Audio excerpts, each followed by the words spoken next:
Even if you're a person who is remotely interested in tech, you must have heard of these two systems, Linux and Git.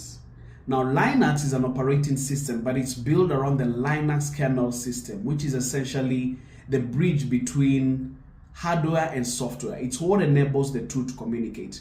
Git, on the other end, is a version control system that we use as software engineers. The man who created these two systems, his name is Linus Torvalds. He is essentially a god when it comes to the software engineering space. The reason is he created some of the most important tools, some of the most important systems when it comes to software engineering and tech in general. So you would understand why anything he does or says is very important to anybody who is in this space. For a very long time, Linus had expressed his disgust about vibe coding. Vibe coding is where you, instead of writing code yourself, you explain the function to AI by giving it a prompt and then letting it write the code for you. So that is what vibe coding is. So for a very long time, Linus had expressed his disgust about any code that was written through AI.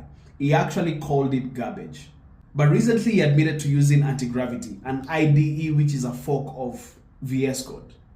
So everybody in this space right now is speaking about this. Somebody who is considered a genius and a god in the computing space, and who was very much against any code, anything that is written by AI, has now embraced vibe coding in a way, because he used it to help him do the UI, and he actually did say that he did a better job in writing that code than he could have. So where do we go from here? What does the future look like?